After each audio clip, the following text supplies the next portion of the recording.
So the very first thing we're going to talk about is how to rack the bar for a front squat. This is usually what causes most people problems and kind of throws the lift off. We want to get everything right here out of the rack. So let's look at a couple of key things that just happened there as James gripped the bar. He started with his fingertips only in contact with the bar, i.e. he is not grabbing it. This is the primary thing most people do wrong, is they try and close their fist around the bar. We want that hand open the whole time. Next thing we're going to do is walk on in and bring the elbows up in front like this. Now we'll notice a couple of things. James is pulling his head back out of the way here, as oxygen is helpful for this lift. We don't want to be driving the bar into your neck. He's also trying to shrug his shoulders forward that way. Those two things together are what creates the space in here for the bar to sit comfortably in front of his neck without asphyxiating him. So from there he's going to drive his elbows up, so we've got some pressure up this way the whole time, and he's just pulling his chin back out of the way and taking a breath as he unracks the bar and stands straight up. Most people think they don't have the flexibility to get into this position, i.e. pointing their elbows straight forward. I can guarantee if you put your shoulders in the right place, you put your head in the right place, and you just let go of the bar, 95% of the population in the world can do this on day one. If you weigh under 100 kilograms and there's no pre-existing shoulder injuries or any stuff like that, if I was standing here in front of you, I'd get you here. Guys, you can do this. Pull your head back, shrug your elbows forward. Okay, so now that we've got the elbow position established, the next really important thing to talk about is the upper back. So you'll notice that this area of James's back along here is under a lot of tension, and he's arching it very, very hard as he goes to take the bar on it. This is absolutely essential to the rest of the lift.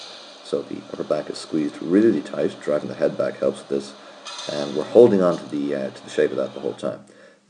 If your upper back arch is lost at any point, the bar will of course move forward, and the whole lift will turn into a disaster from there.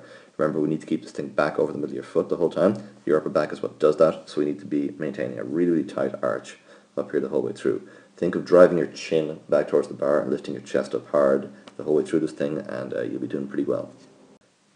Okay, so now we've got the elbow position established, we've got the upper back nice and tight, we've stepped back out of the rack, we're ready to begin the squat. We're going to go straight down, knees are driven out to the sides, and we're trying to push your hips down onto your ankles.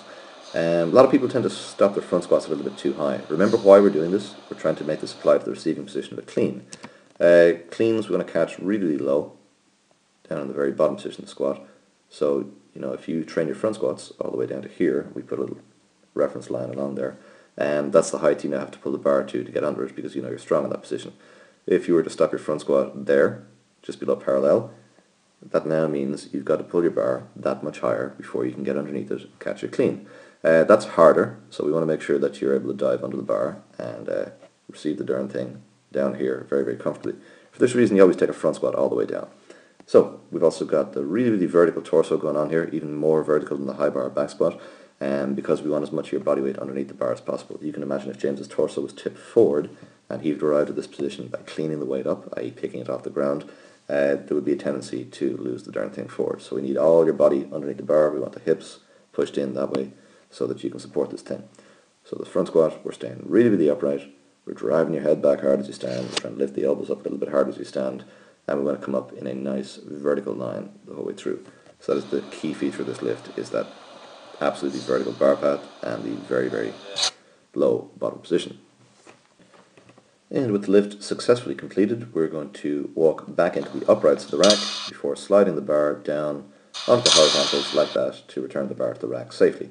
Always, every time we walk back into a rack, we always bring the bar into the uprights first to make sure that you've got them in place on both sides, you've got some tactile feedback there, and then slide back down onto the horizontals and you're ready to roll. If you do it the other way around, there's the potential for the bar to slip out, of course, and for you to get hurt, which we don't want. Okay.